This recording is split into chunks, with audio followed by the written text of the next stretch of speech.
that means it's Saturday night. And that means on KABC, it's Open Mind. And that means that we're going to open your mind into something dramatically new tonight. You've learned to expect that from us, haven't you, from time to time? Something brand new from some old friends.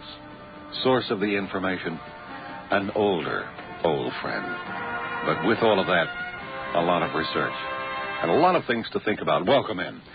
I'm Bill Jenkins. Open Mind is the story, and we're going to talk about the...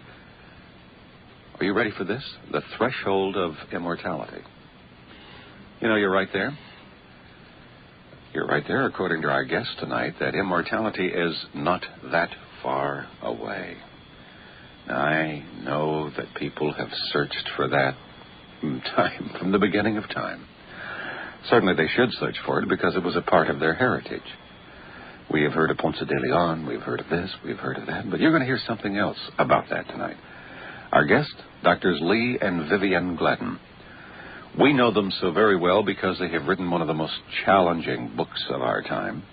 It's one of those must books that should be in your library, called Heirs of the Gods. Vivian, welcome tonight to Open Mind. Thank you, Bill. It's wonderful to be back home again. Back home again. There yes, you are. Yes. Before we get into Heirs of the Gods and some of the marvelous research, the fascinating research that has led you and Lee to, and Lee will be in here in just a moment with us, I want to take a moment to talk to Octavia Butler. Octavia, are you with us? Yes, I am. How are you? Fine. Octavia is with us tonight because, as you know, KABC has been very involved in a project to save the books. Yes. We lost so many of our... Good evening, Octavia. Evening. We lost so many of our books in the Central Library this last summer with the 2 arson fires that were going on down there in the midst of efforts to renovate and reconstruct the library.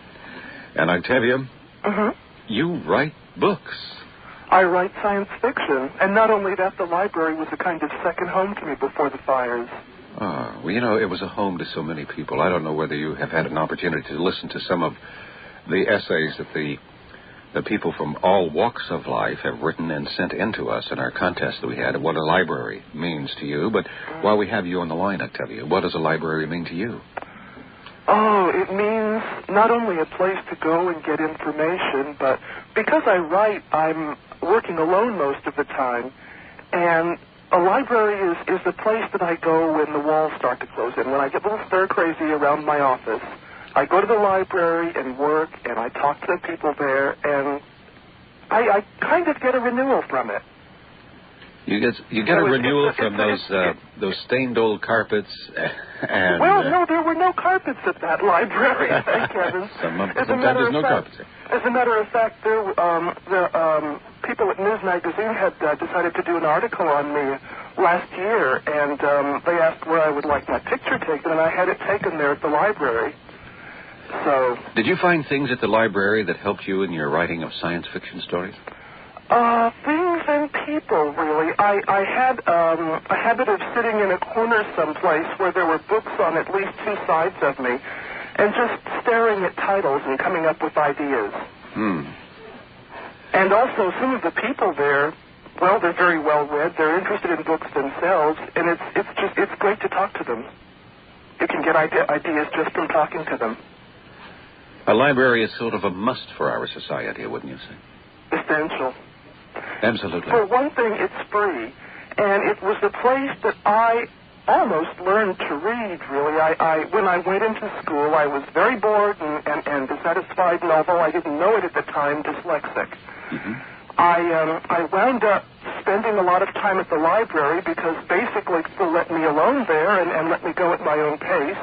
And not only did I learn to read well, but I learned to enjoy stories so much that I wound up writing them. By the time I was 10 years old, I was writing my own stories. Since you were 10? Yes. From the library? Well, at the library, really. I used to take a notebook and go and sit there and spend Saturday or whenever. How many science fiction stories have you written, Octavia? I do mostly novels for economic reasons, mainly. Well, that's a good reason. Short stories they sell, but they don't bring in that much money, although my awards have been in short stories. I have 7 novels done. The 7th one will be published in April of next year. What kind of science fiction stories did you write? Unfortunately, it's called soft science fiction. That is to say, science fiction about people rather than about machines. Well, I think that really is the best kind of science fiction. I think the terminology is denigrating, but I think that the science fiction itself, I think stories should be about people, should tell us something about ourselves, instead of using the people as in effect, using the people as machines. Yeah, you can read about a bunch of tubes and all kinds of technology, but the real story is how the people are using it or not using it or misusing it. How they're reacting to it, how it's affecting their lives. And how they're interrelating and evolving in the midst of all of these things that supposedly are doing work for them or doing things to them. Where would we find your books, Octavia? Well, before it burned, you could have found them all at the main library. Unfortunately, now, some of the branches have them. Also, I have, as I said, a book called Dawn, D-A-W-N, coming out in April of next year. And my other books will be reprinted slowly by Warner. There they are. Well, we have two authors here in studio with us tonight, and I might as well get their comments about the library. Doctors Lee Gladden and Vivian Gladden. Say hello to Octavia Butler. Hello. Did you find yourself in the library much, Lee, in the research that you have done? Yes, we did. We used the downtown library and the L.A. Graduate Research Library, both almost incessantly. Interesting, Bill. I really almost stowed away in the research library at UCLA one evening. Take a lunch and then take a break, go out on the lawn. And when it got time to close, I just couldn't leave. I didn't feel like leaving. I couldn't leave. And I thought, if I just had a flashlight and a blanket, I'd make a pallet in the corner, seriously, and just sit in here all night and sleep here and just... I mean, that's the extent of really the kind of research that we did. I really lived in the library. But the fire was a great tragedy, and we had used that library a great deal. Well, I hope they're going to find your book back in there. Well, I hope so, too. In fact, I think it was not it wasn't destroyed in the fire. Did the fire get your books, Octavia? No, I don't believe it did. When I volunteered there right after the fire, and I noticed that the fiction room was intact, at least on in the reading area. So my books apparently came out of it all right. I don't know about the second fire, although the location of the music room was far enough from the fiction room that I don't think that my books would have been damaged. Well, I hope not. I hope not. And I thank you very much for spending some time with us, Octavia. Congratulations on your foray into science fiction. I hope you listen to the Doctors Gladden tonight, because they're dealing with what some people might call science fiction, but it seems to be more science fact as we get into it. Deeper and deeper, although it does boggle the imagination, what we're going to hear. Okay. All right? Thank you, Octavia. Good evening, Octavia. Good evening. Octavia Butler, and I thank her very much for joining us as a part of our effort here to save the books, certainly to save the library, and to save the minds, and perhaps acquaint minds with something that can be found only at a library. Absolutely. You know, there are only so many things that we can do at KABC to challenge your mind and to get it thinking and to get it whirling. But from there, you know, we've just thrown down the gauntlet, and you have to take it from there and do something. And unless you happen to have a great library in your own home, the only other library available to you is the one that is provided by the people. And, of course, Los Angeles had provided themselves with one of the finest libraries in the world, and that has been severely damaged, but hopefully it's on its way. The cost, $161 million to replace that. And, of course, there are so many things that were lost in that tragic arson fire. Well, there were two of them that cannot be replaced, and there's no way to put a price tag on it, and what a shame it was. But perhaps, as it is in life, all things happen for a reason, that this will pinpoint the great need for the library, the great need for people of all stations of life to bury themselves down there from time to time and find out what an exciting place the mind can be, because what you find there in those books are things that make the mind run amok and do marvelous things, from create to just simply enjoy. And it can't be done in movie theaters, and it can't be done in front of television sets or listening to radios. It can only be done in the recesses of the mind, and the greatest trigger for that activity is the written word. And the greatest collection of the written word that we have is the library. We want to thank all of you that have been so cooperative with us here at KABC in this past month in pointing the attention to it, the money that you have pledged to save the books and to save the library, and the essays that you have written about the importance of the library. So the things that were written by the 7th and the 8th graders were fascinating. I don't know if you've had a chance to hear some of them that we've been airing on the air. We've got thousands of them. These little people are brilliant. Wonderful. They are bright. They have a command of the language. They have a visualization of what's going on that is hard to conceive. They are writing about the library in terms that I tell you most of my adult peers are not able to do. Yeah. So I'm very proud of the young people, and they seem to miss the library the most. And their perception is pure. Yes. Yeah. That's what it is. Well, okay, we've spent some time with that. It's very important. Again, we thank Octavia Butler and all of the people that have contributed to our effort to save the books here at KABC. But we want to talk about another book here in just a second and where that has led. And we're on the threshold of immortality, is what Doctors Lee and Vivian Gladden want you to understand, and we'll get into that very thought-provoking idea in just a moment. I'm Bill Jenkins on KABC Talk Radio 79. You know, if you're going to rent or buy metaphysical video, why not go to the place with the largest selection in Southern California, Alexandria 2 Bookstore in Pasadena. Titles on Edgar Cayce, Nostradamus, Nikola Tesla, UFOs, and more are there. There's also a great selection of crystals, crystal jewelry, ancient stones.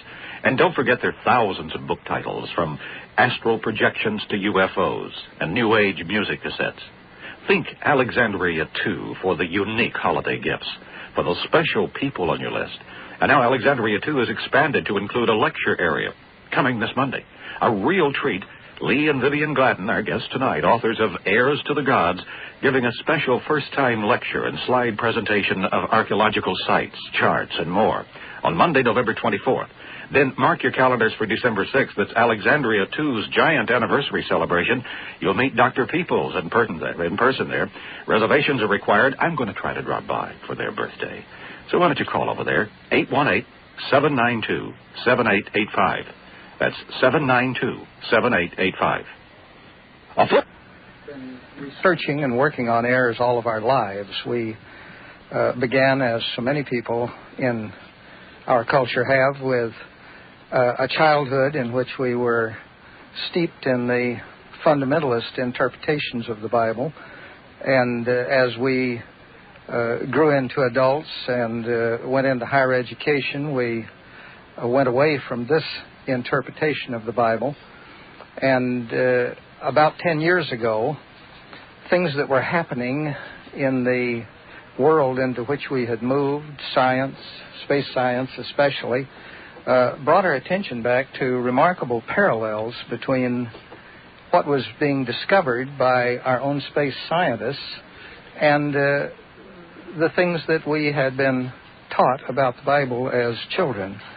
And we began an odyssey of research which over 10 years has carried us into the most exciting and even mind-blowing frontiers of discovery with regard to a whole host of topics. We're just talking about one of them tonight, and this is perhaps the most central topic of all in the Bible, and I think it's beginning to be very central now in our own biological revolution. This is the threshold of immortality.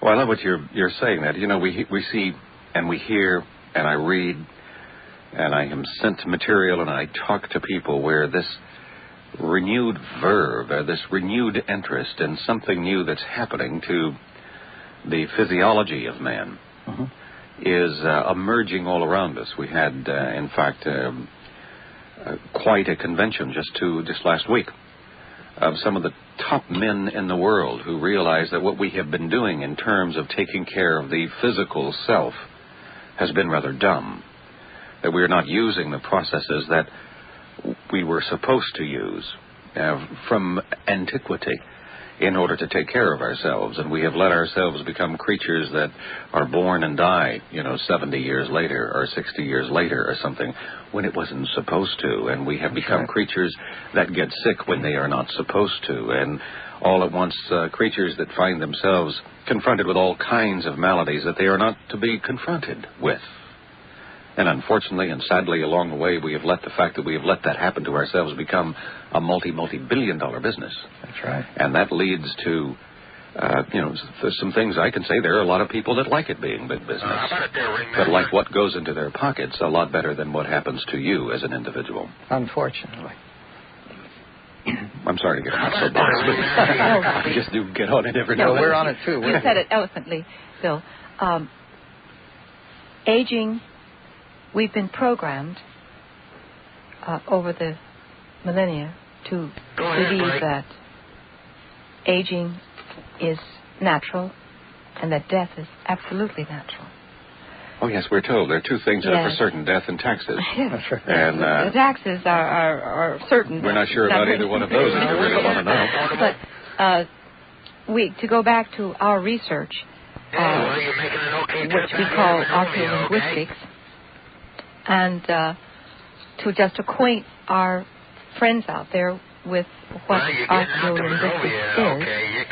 It's the study of root words that take us back into antiquity, that isolate and identify concepts, alien concepts into the sacred literature.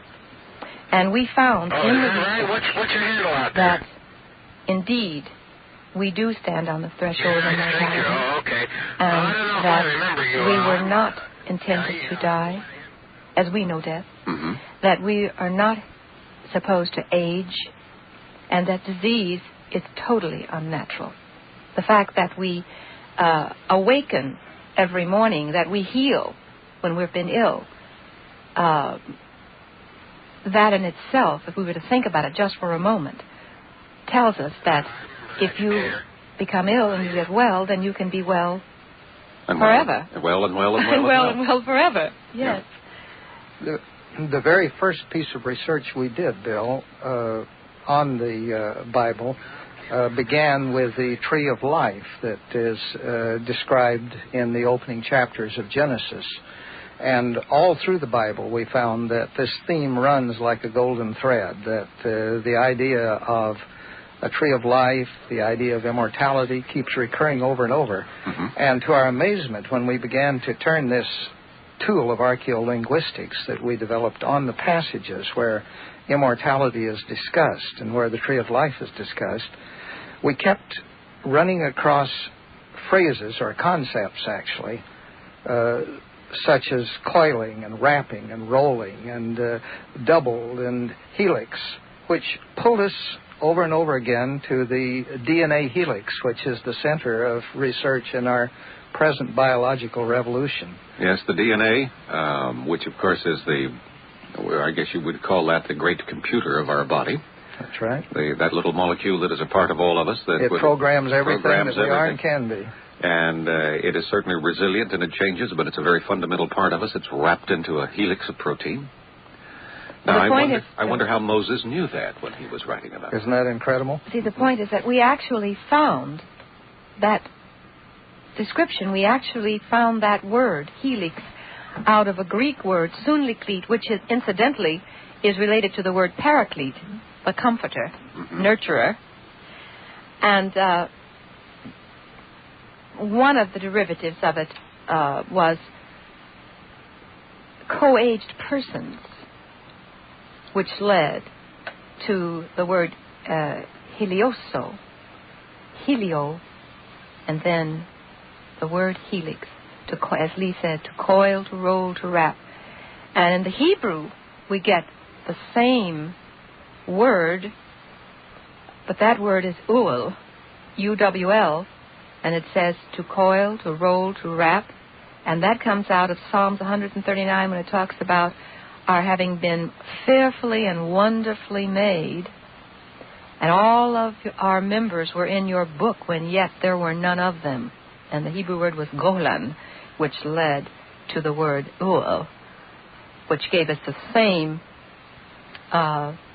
meaning as the Greek word sundeklit. Mm-hmm. And whatever we do, everything, every reference, thousands of them we've been through, lead us back to this immortality factor.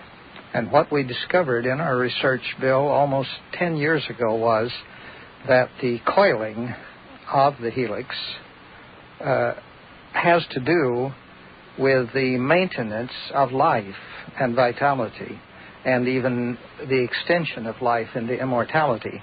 And it's when the helix begins to uncoil that you begin to get the inroad of aging and deterioration. Now, we found this almost 7 years before our own biological researchers came upon the same fact. We were amazed about 7 years later to run on to the research of Bob Lippitt's, one of the important gerontological researchers today, who has just within the last 3 or 4 years come up with evidence that the uncoiling of the DNA helix, the loosening of its coils, is a prime factor in aging, and that if you could prevent this, you could probably prevent aging and extend life indefinitely. And we discovered a methodology in our own research for preventing this uncoiling, and we've been practicing it. Mm-hmm. We want to talk about the practice and research because that in itself is quite fascinating. And we're talking about research, and we're talking about a whole program which is being carried out under the most controlled kind of measures, that it is not happenstance, that it has to be accepted because of just the methodology you're using with the patients that are undergoing this and those that are not undergoing this, and the difference that's happening between those that are and those that aren't, and, you know, wonderful AMA practices that they have to just live by and say, here is the data. Right. But let's get back to a little second. We're talking about the research and we're talking about the Bible. I wanted to tie all of this in for those people who may not be familiar with you and the Heirs of the Gods, your Yes. first book, which Yes. was certainly astounding in its own way. Let's quickly tell that story about what it is. We have some time. You go ahead. The second book? The first book. All right. How to Win the Aging Game. Heirs of the Gods. Heirs of the Gods. Let's set that foundation down. I want them to know where this information is coming from and who's responsible for it. All right. What we did, actually, was to take techniques that had been employed in the decipherment of codes during World War II. They were used to break the Japanese code. It's what it's called a grid pattern of analysis, actually. And the same kinds of techniques that had been employed in the breaking of several ancient languages that were unknown, notably Linear B, the language of the ancient people of Crete. And we applied these techniques to clusters of roots that occur at critical passages in the Bible and in other ancient sacred texts. And when we did this, a whole coherent picture of a civilization far advanced beyond our own began to emerge. We've often compared what we did to what was done by Schliemann in the last century when he worked with the Greek texts of Homer. Mm-hmm. He came to the conclusion that the works of Homer were not just legendary and mythological, that they referred to actual historical events which had occurred, which no one believed in his day. Well, usually don't those old legends and myths have roots somewhere in some truth? I call a myth a high truth. For example, Schliemann, as Lee said, excavated and found that Troy actually existed. Mm-hmm. And what we did with the archaeolinguistics, instead of digging for artifacts from antiquity, we dug into the root words, and it yielded up information. Archaeology takes us back into the past, and archaeolinguistics brings us up into the future. And we have information that is yet to come about that we found in the archaeolinguistics left by a civilization billions of years in our technological future. What we have found is that there are concepts buried in the Greek and Hebrew texts of the Bible that were not discovered by humans until the 20th century. And yet most of the texts of the Bible were written 2,000 to 25 years, 100 years earlier. Well, one of the things I like to say about Heirs of the Gods is that, most people are familiar in our Judeo-Christian society with the Bible in one way or another. Yes. And it has the story that it tells that we're all familiar with. The bestseller of all time. The bestseller of all time. But what you found in the Bible was, I would call it an encoded message. Yes. That's right. That was waiting for a more advanced mentality than was here 1,000 years ago or 2,000 years ago to understand this encoded message. Now, we see this happening all over in the hieroglyphics and the Sanskrit and all of the other or many of the other ancient things that have been left us by somebody else. And the precision with which the ancients talked to us in that fashion makes it very hard for me to conceive that these were ignorant people, assuming that we, of course, are the smartest people that have ever been on the earth because we are the latest batch. And things progress along as they normally do. We're smarter this generation than the generation before and the generation before. And 2,000 years ago, they were pretty dumb, and we, of course, are the smartest. And if you don't think so, call Caltech. Now, but those people were showing us and telling us and giving us pictures of things that our technology is just now beginning to comprehend. That's right. Bill, we found a reference to black holes. The civilization that was here, and of course, you've heard us say so many times they were here and that they are coming back and that we are their recreation, that they created us from the hominids that had already evolved. They have the information that they had and that we have discovered, futuristic information, could not have been, much of it could never have been understood until this age, until the space age, until the age of high technology. Because there are references to laser technology, to the DNA, to nuclear fission, to the time dilatation effect that Einstein discovered in the theory of relativity.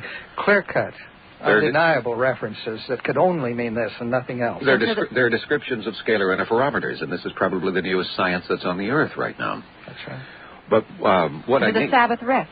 What I need to point out for those that may not know about Heirs of the Gods, that in going through all of this meticulous effort that you have done, from Genesis all the way through, we see an emerging picture of something else other than what is the picture that most people have of the Bible. That's right. It is a picture of call it an expeditionary force that came to Earth, 40,000 years ago, as best as we can pinpoint it, and started to colonize the Earth, but not by bringing their own kind down here and letting them spread, but rather by taking the indigenous life forms of the primates that were here and combining that DNA that you talk about with their own DNA and actually replicating a new species, which we call man. And I suppose we could look and say perhaps that was the Cro-Magnon man, to the best of our knowledge. And the idea was to let this new species of man, which represented the best of the physical characteristics necessary to live on this planet with all of its very local problems for the human being, and combine that with their best attributes, which had to do with their celestial intent, their love of beauty, their love of growing, their love of creating, and to bring this new society now from this planet into being. They came from Arcturus, or a planet around Arcturus, if I have the story correct, and I bet I do. But you do, Bill, you do. But they then ran into a lot of very human problems along the way. The commander of that expeditionary force had a better idea, for whatever his reasons were. He came in disfavor with his boss. He was relieved of his command. And the entire experiment from which we all came was almost wiped out, because they could look at it and say, hey, this didn't work, we'll come back and do it again. But then, of course, these were innocents down here, these things that we now would call the human being of Earth, and, history goes on. But all of that comes out of the Bible. And in the Bible, we're seeing stories then, according to your research, of a group of people from a distant planet, 35 light years away, I think Arcturus is, or something like that. A very advanced society that a part of its national fervor or intent or reason was this colonization of many planets all over the galaxies, of which this was just one. This one just went awry. And it's been going awry ever since. Ever since. But you get a very interesting look at it. But what is important and what lays the groundwork for what you're going to tell us tonight is that these ancient writers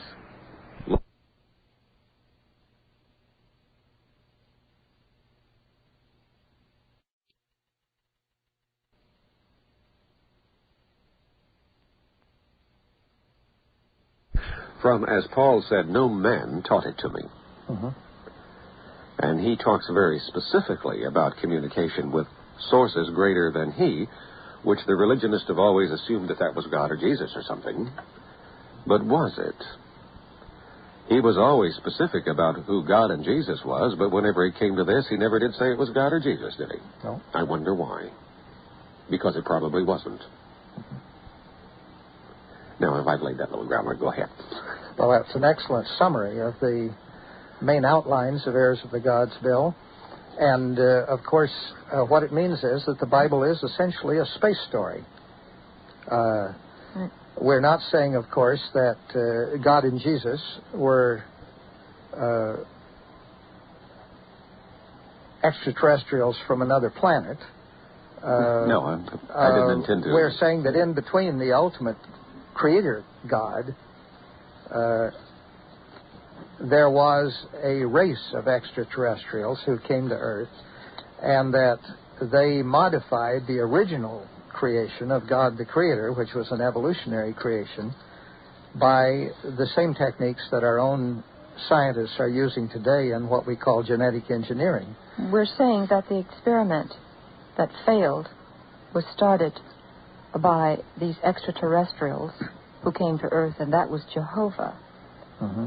We're saying that the Bible speaks of Jehovah. Well, a lot of people will suddenly equate Jehovah with the creator of the universe. Well, not the ultimate. The ultimate is biocosmic energy.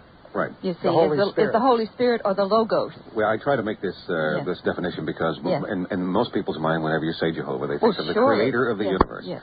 And yet two different words are used in the Hebrew here. Yahweh is used in some of the texts, and in others, a different word, Elohim, is used, which is plural and means the gods, hence our title, Heirs of the Gods. I think you were specific in Heirs of the Gods to point out that the term that would refer to the creator of the universe, that word, was only used twice in all of the Bible.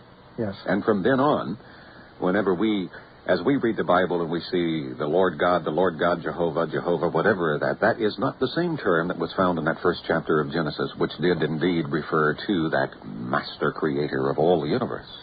There are actually two accounts, the E and the J account, scholars sometimes call them, the Elohist account and the Yahwist account. And the interesting thing is that these have been spliced so that it's almost impossible, except by a technique like our archaeolinguistics, to separate them. And the splicing could very well have been done, as you suggested, by an editor like Moses or by priestly editors who were working under Moses' direction, say. Mm-hmm. Bill, I have something very interesting here that I think the listeners in Proverbs 8, and there's no doubt about it here. It's talking about wisdom. It's talking about the Holy Spirit. It says that the Lord possessed me. That's the Elohim, when you look that up. Mm-hmm. The Lord possessed me in the beginning of his way, before his works of old. I was set up from everlasting. I was there from the beginning, or ever the earth was made. When there was no depth, I was brought forth. When there were no fountains abounding with water, before the mountains were settled, before the hills were, I was brought forth. While as yet he had not made the earth, nor the fields, nor the highest part of the dust of the world. When he prepared the heavens, I was there. When he set up a compass, upon the face of the depths, when he established the clouds above, when he strengthened the fountains of the deep, I was there. And it says something very beautiful. I was like one as brought up with him. And when you look the root words up in the Hebrew there, you get the Logos, you get the Holy Spirit, you get Ruach, the wind, the mighty wind, the breath. So that's talking about the Elohim having had some help there, you see. A lot of help along the way. It's also talking about something that science is beginning to wrestle with, and that is the ability to bend space-time, as we call it. Yes. To move into the past and to move into the future. That we live in this local phenomenon where we're in this three-dimensional, very lateral kind of world, which isn't actually the reality of the world at all. That's right. You don't time dilatation. Yes. And we found that the extraterrestrials that we call the celestials had learned space-time travel so that they could actually travel into the future, as our own scientists say we may be able to do, perhaps in another century or two, when we probably are doing now. Approach the speed of light. And this is the basis of many of the prophecies we read in the Bible. This wasn't a matter of foretelling the future. They actually had visited the future, and they knew what was going to happen. In Psalms and in Peter, we have an excellent example, and we back all this up with the oculinguistics. Of inertia drive, 1,000 years is as a day, and a day is as 1,000 years. And they're talking about the time dilatation there. And when it says that they will come as a thief in the night, it's talking about inertia drive. And when you look up the root words, it's just absolutely astounding. The parallelisms between what's said there and what our own space scientists are saying is possible now. Yes, science is uncovering so many of these things now that are causing so many of these little phrases... Rediscovering. To make sense. Well, they're rediscovering them, actually, in their own way, or they got some help. There is a lot of preponderance of evidence that exists that technology was here at one time or another. That's right. And has been here before. Atlantis? And it was taken away. Yes. Because, who wants to put a lot of technology in the hands of the people out here on the freeway? Give us all a break, please. The whole place will go down the tubes again. Right. But we do see that happening. We'll be right back with Drs. Lee and Vivian Gladden. I'm Bill Jenkins on Open Mind. They have... You've been running short of those things, haven't you? Well, we have, and we are deciding whether we're going to go into the trade paperback. Our agent is thinking about packaging Heirs of the Gods with our book on aging. And so we're just trying to decide what to do. We have just, the last time I was on your program, within 1 week, I'm happily I can say they sold out in July. We still have some.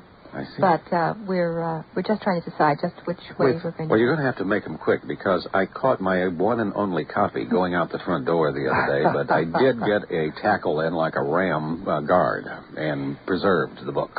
Well, we've recently formed a nonprofit foundation for research into aging, and we're bringing out a new edition of Heirs through this shortly. Probably through that or through the agent. We're not quite sure yet. Well, one of the reasons I wanted to kind of set the background for the astounding things that are found in Heirs of the Gods is that from that very same source, basically the Bible, the ancient writings, the sacred writings of old, that you have found that they were very advanced in what they were telling us in terms of our own physiology, our own medical practice. I don't know whether you can practice, I suppose, is as good a word as any, as to what happens to us in terms of our physical well-being and what we do to ourselves and what we do ourselves whenever it goes wrong. And you have gleaned that information in using these techniques that you used in order to write Heirs in the first place, and you have found some rather astounding things, but further than that, you have now been dealing with them on a laboratory basis with people. Tell us a little bit about that before we take a break for the news, because I know people want to talk to you about how they can get rid of their wrinkles and get younger. I'm one of them. Some of the most remarkable results, Bill, and as you say, it is astounding that the Hebrews 2,500 years ago should have been in possession of information which we think of as 20th century discoveries.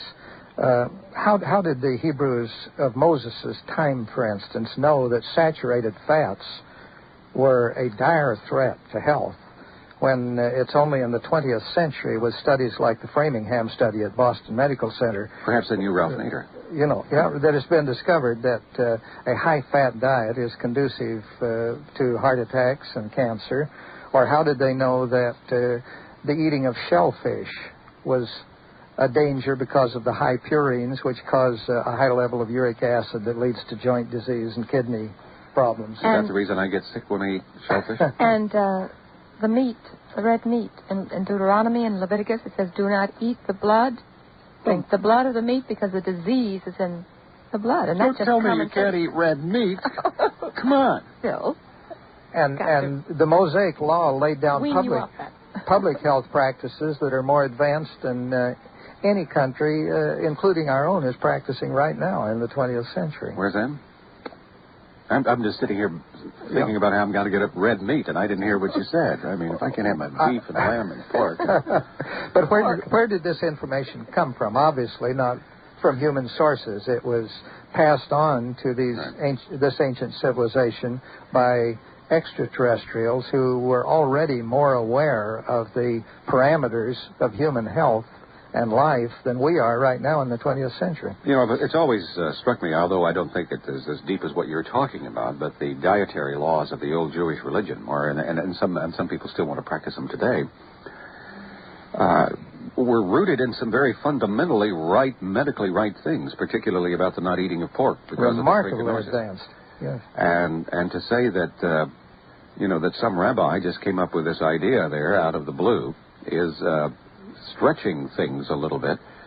One of the prophets, or one of the leaders of the Jewish community, got word from somebody who knew what they were talking about. That's right. Now, you can say God talked to them, the creator of the universe, look down on this little speck set earth and say, oh, yeah, tell the folks not to eat, pork because they'll get trichinosis. Well, you couldn't tell them that because they didn't know what trichinosis was or that there were little germs. Uh-huh. You're going to try to tell the folks back there that there are little bitty germs that they'll be eating, and they'd never believe anything you had to say from then on. So they couched that into religious ceremony, which then would force them to have the right dietary laws, or whatever they were, for their own good at that time, at that level of their technology. Yes. But where did they get that information? You're saying it came from the extraterrestrials. It would have had to. Freud tried to claim that most of Hebrew civilization came from the ancient Egyptians, and he wrote a book called Moses and Monotheism in which he tried to support this. But the ancient Egyptians even knew less than the Hebrews, so it could not have come from them. Well, when you look at some of the things that they were up to, they weren't too bright about a lot of things. They had some weird notions, but they also had some great ideas and exercised some brilliance. They were marvelously advanced in many respects. Came down through ancient Sumer, and we're all familiar with the tale of Gilgamesh.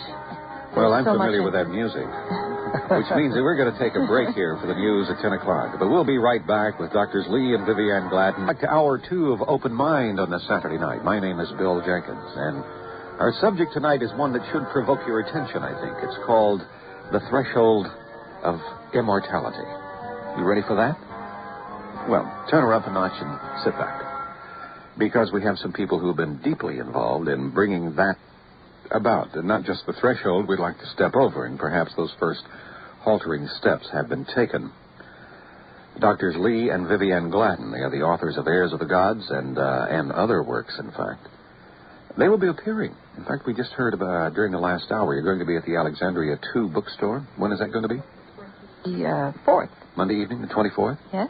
Slides, and people can really get into it with you down there with our good friends Victoria and Ralph at the Alexandria bookstore. Tomorrow night, or Tuesday night. Tuesday night, the Mining Expansion Institute. Right. Richard Green and all of his Richard Green, yes, and all of his people, and that will be at the Holiday Inn in... out at the airport? At the airport, yes. Uh-huh. Let's see, I think there's a number on that, 818-501-5559. Yes, Need reservations for that. Yes, 7:30. They can give you all of the information on where it's going to be and what the costs are and all of that. If you'd call that number, 501-5559. You'll be talking about heirs of the gods as well as... Oh, absolutely. As well as the other things that have... That's right. Not only captured our imagination, but also now become something that we can sink our teeth into in a more than just a historical way. Or maybe there's some things we shouldn't sink our teeth into. I think you're saying red meat. Come on. Go back and recheck that part. Mercy, Bill. I think I converted you. I can't live without my New York strippers every now and then. Those are awfully tasty. Are you sure? They were a part of the food chain, weren't they?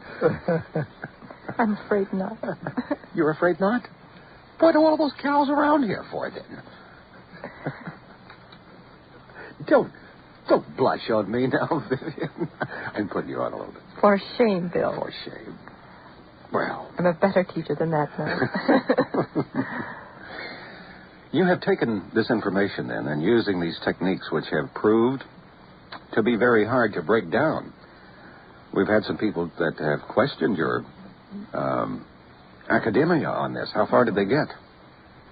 They didn't get very far. They didn't get very far, did they? No. When it comes to the archaeology, when it comes to the linguistics, when it comes to the etymology, when it comes to what it's saying, when it comes to what is really being said in something like the Bible, they kind of had to defer or demur, as it were. I'm afraid we're laden down with portfolio. We've almost doubled the amount of data that we have since we first appeared on this show. Yes. Bill. No. But over 10,000 entries at the last count. The exciting thing was now that throughout all of this Bible, throughout what the celestials were teaching us, was some very important lessons about our own body. A body that, according to your research, they helped craft. And they had no intention of it just coming and going and coming and going and coming and going. As I said earlier, this body that they crafted, as you said, was and is intended to live forever. And they intended us to have immortality, Bill. As they did. Yes, as they do, yes. However, it doesn't come easy. There are some things that you have to do in order to maintain the vessel, as it were. It's what you might call a conditional immortality in the sense that you're immortal provided you keep doing the right things. But if you stop doing the right things, or if you run into an accident, it can be terminated. Well, you know, you can be you can drive down the road and you can drive safely provided you do certain things. Mm-hmm. Like drive on the right side of the road, stop when you're supposed to, and et cetera, et cetera. You can use all kinds of symbolisms there. What are some of the things that you learned that we should do? We do know that in Heirs of the Gods that there was a very, very important aspect to the seventh day of rest. Mm-hmm. It did not have the same nature, I don't think, as the religionists like to say that we should do it on Sunday, but it was just a seventh day because we have a 7-day cycles about so many of our systems. We can touch on that a bit. Mm-hmm. For thousands of years, the seventh day, or the Sabbath, has been kept by the Jewish people, Hebrew people, and then there are groups of people, sects that the Seventh-day Adventists, Seventh-day Baptists. I myself was reared, I call myself a spiritual Hebrew, spiritual Jew, a Seventh-day Adventist. Mm-hmm. And we kept the seventh day, the Sabbath. But what we found... And the Christians kept the sixth day. Sixth day. Well, it was seven for them. Yes. Well, actually, first day, though. It was actually the first day. First day right. of the week. Sunday is the first day of the week. Sunday is the first day Sunday of the week. is not the Sabbath. No, it is not. And, but as we said earlier on the program, we found that in the research, in terms of the archaeolinguistics references to the DNA helix, and for those who've just tuned in, the sugar and phosphate molecule that lies at deoxyribonucleic acid, DNA that lies at the root of the cell of every of all our cells, that the Sabbath day, the seventh day, that the cells repair, not every 7 years, every 7 days. It's very, very clear in Isaiah, said that if you will keep my Sabbath, that I will be a repairer of the breach and you will have your re-reward. Mm-hmm. And the old waste places will be repaired. And in the etymology, subsequently which became the archaeolinguistics, we find that that's talking about genes, and it's talking about the repairing of the DNA. And actually, one of the key words that we found referring to the helix was the word corruption. In Psalms, it says, I will not suffer thy Holy One to see corruption.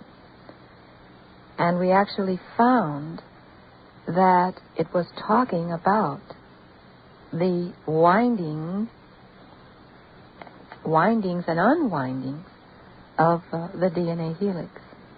So the ancients, or the celestials, knew that this seventh day of rest was very important to the continuation of life. More than important. That's right. It was vitally necessary. And they have to do it. We actually found that we cloistered this information at one point because we've mentioned it in the book some, and then we're putting it into our book. But it's done with, let's say that they are interdependent upon one another. Their civilization, it would not survive if they did not have their Sabbath convocation. A truly high level of civilization, say millions or billions of years in our future, Bill, cannot be achieved, we've discovered, unless you have that kind of continuity of creative effort and genius, which is provided by immortality. Imagine what would happen, for instance, if Einstein, instead of living the somewhat less than 70 years that he did, had been able to go on working on the unified field theory that he was working on at the time of his death. Suppose his life had been extended by several times what it was. He probably the Einsteins, the Teslas, the great geniuses. We have a very inefficient system now. You spend 20 years growing up. You have about 20 years in which you can do your work, and then you spend the rest of it growing down and laying down and going, so you can get born again, and it's very inefficient. But preserving the genius of the race through immortality is a key to the very highest levels of technical development. But coming back to your question about what have we discovered are the preconditions of immortality, there were three in particular that we have found are definitely given in the archaeolinguistic analysis of the Bible. First, it's necessary to maintain the biochemical balance of the body, what's called a homeostasis. And this is done primarily through nutrition, because this is where the raw chemical materials that our body uses to function, the red meat and the life processes come from. So you must eat the proper balanced diet. And in this age, when we have so much pollution and when the soil has been depleted as it has, you must also take in supplements of vitamins and trace minerals to replenish those which our environmental destruction now deprives us of, or to offset the toxins and the waste which our polluted environment constantly injects into our body. That's the first condition. Yeah, you have to. You have to keep the physical thing at its top peak. The biochemical balance, right? And basically that's by what you eat and drink and breathe, right? And if you could keep that biochemical balance constant, in theory, you could live forever. But there are things that happen to us which constantly threaten that balance and in time disturb it. We're certainly doing ourselves in, because the quality of the food that we eat, go to any hamburger stand on the street. Go to any hamburger and the quality of water that we drink some of the LA tap water, and of course the air that we breathe. These are the things that we take in are toxic and are getting worse and worse, and so we do have a problem in keeping this chemical balance of our physical self together. And to add to that, Lee mentioned about the soil. Perhaps some of the people listening may not know in depth what we're saying about that. Now, we know about acid rain, but there's also the problem of the soil being depleted, to be more specific, of magnesium and the trace minerals, at what we know as the trace minerals. And that's because the soil has been turned so many times, you see, that it has lost its nurturing power. And it's filled with pesticides and synthetic fertilizers. So we need supplements. There are many things that are happening to the soil, not only that and the chemicals that we're putting into it, but then the chemicals that are just raining down on it from our current technology, which is giving us electricity and getting our cars run. That creates all kinds of little chemical changes in the ground as it lays there, and the molecules take on a different nature, which, of course, are depleting the soil, which is growing the good vegetables that we think that we're eating when we go down to the store and buy them. Okay, everything becomes carcinogenic. Yes, can't eat anything, can't drink anything, no red meat.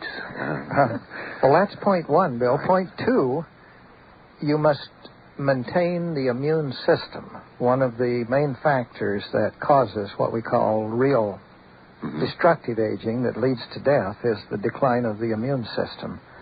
And there are certain things that we can do in addition to bringing the correct chemicals into our body, in addition to correct nutrition, that help maintain the immune system at peak functioning.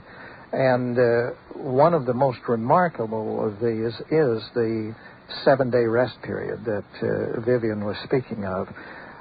You know, it's curious that the week is the only calendrical event, the only calendar span that isn't tied to the stars in some way. The day is tied to the stars. It's the rotation of the Earth in relation to the sun. The year is tied to the stars. It's the length of time it takes our planet to go around the sun. But the week is not tied to any kind of celestial event. So how is it that humans all over the Earth celebrate a 7-day week cycle? Somebody threw a dart someplace. The answer is that the week is tied to biorhythms rather than celestial rhythms, and there are a number of rhythms within our body that are 7-day rhythms. And as Vivian said, if you don't rest on the 7th day, what happens is that the catabolic or destructive physiological activities begin to overtake the anabolic, the build-up activities, and you tear down more than you're building up. It's not enough just to sleep 8 hours every night. Every 7 nights, you must actually rest for 24 hours, or else. We're talking about a day of rest now. We're talking about a day of rest. You know, in our society, people say, well, hey, I have Sunday off, and look at that Sunday. It's as active as any day that they have done. They're going here, there, and everywhere. They eat more on that day than any other day. You go to church, you eat like a pig, and you visit all your friends. You go for long drives in heavy traffic. At a peak. And that's not what we're talking about when we're talking about... That's not a day of rest. A day of rest at all. You know, this was... I shared something with you when I first got this information from you 5 years ago. I was involved in that 7-day-a-week activity at all times. I was working 7 days a week. And... I didn't like working 7 days a week, number one, and I just stopped doing it and took that 7th day off. Wonderful. Wonderful. And there was a dramatic change in me physically and mentally when I did that. Why you look like a Greek god? Are you talking to me, ma'am? I'm talking to you. Oh. Things got worse in Greece than I thought. You have rejuvenated, Bill, since you started doing that. Very fine. Yeah, it has made a change, and I am as lazy as they come on Sunday. Now, sometimes that aggravates certain people in my household because that's not doing anything. That's right. I'm just taking it easy. Thank you much. And that's it. Wonderful. And your I want cells everybody will else thank to do you. it. And they will give you the reward. Well, they're doing all right. What was the third thing now? That brings us to the third. The third is rest. And it's more than just resting. We have recovered partially, not totally. That's why we're on the threshold of immortality. We have recovered an elaborate ritual, a 5-stage process through which one goes during this 24 hours of rest. And we will be talking about some aspects of this in the seminars that you have mentioned. But we have been practicing this ourselves for almost 10 years now. And Vivian, in fact, has been practicing a good part of it for a good deal longer. Well, I happen to know how old Vivian is. And I am not trying to stroke you, hon. But I am going to tell you that you look better than 20 years younger than you really are. I'm not going to tell the folks how old you are. Most people take Vivian to be in her 30s, and I am going to tell right. how they would take her to be my daughter, and I happen to know that she's older than that, and you really upset me, Vivian. And Vivian will be 60 on her next birthday. Well, I wasn't going to say that. I'm going to say it because most people think that she's in her mid-30s. I would look at her and say between 35 and 40, and a very beautiful 35 to 40. Thank you. Everyone can do it. Yes. Yes. Well, you are a tribute to that. You really are. So these weekends that people have off, it's all right. I think a weekend you're off from your job work, and if you want to go play football and run down on the beach and everything, do that on Saturday or do that on Sunday. But take one of those days and do nothing. Meditate, rest, switch off the TV, keep the radio on. It's okay. KABC. Yeah, KABC. If you listen to the other ones, that'll drive you crazy, too. Turn it off if you want. But, Bill, what you're discussing here is primarily the cosmetic aspects of aging. And what is equally important, or even more important to remember, is that what's happening cosmetically is also happening to the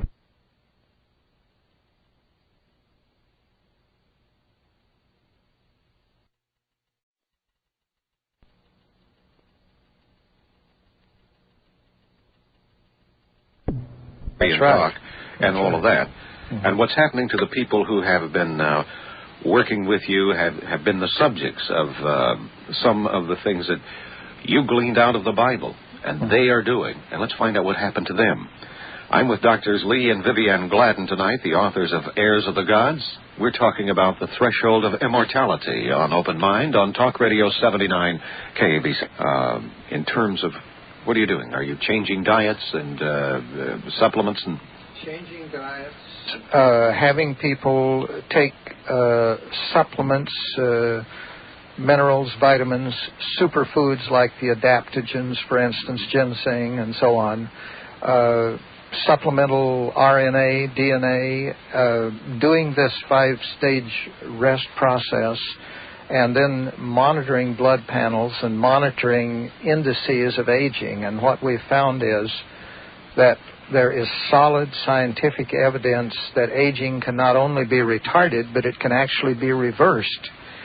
And the reason for that is that although we don't yet know how to turn the biological clock back, our genetic engineers think we may be on the threshold of that too. Most of us age a good deal beyond what our gene program calls for through what we call lifestyle-related aging. When we break the rules of life, this accelerates and hastens aging. But down underneath, our genes still call for us to be the younger age. And if we start doing the right things again, as our cells are replaced, and they are replaced frequently, the ones that replace the old ones will be younger and more vital. And we will actually reverse. We will grow younger, and that is possible. Well, we're always cloning our own cells, and if we start a process of improving the quality of our cells, then the clones of our cells will be improved. That's right, and we've seen people over and over again, and we have the proofs of it in their blood panels and in their indices of aging, drop their cholesterol, drop their blood pressure, drop their triglycerides, get rid of the lipofuscin spots, the wrinkles soften. All of these evidences of aging and the onset of degenerative diseases can be slowed and even reversed. So you're seeing this actually happen, the aging process being turned around, not the cosmetic aging necessarily. That too. That too, but it's not as dramatic as the non-cosmetic. That inward part of it. The aging of the vital organs. Yeah, the part that really counts. That's what keeps you going. That's right. Of course, we would all like to look like Vivian. Well, I mean, the girls would all like to look like Vivian, and the guys would all like to look like you, Lee. Bill, what we're saying is that the DNA, to reiterate, it winds back up and it tightens like a spring. You have a spring, and it tightens up again. And so, truly, cosmetically, I've had patients come to me, and as Lee mentioned, before, I've had them come, and they have lipofuscin spots, which people call liver spots. Mm-hmm. Those little brown spots? Yes. Like this one here? Where? No. I have to remember. And you have none. And they remit. I've had women come to me. I had a friend at 32. Well, when I first met her, she was 32. We became friends, and actually I was her mentor and her teacher.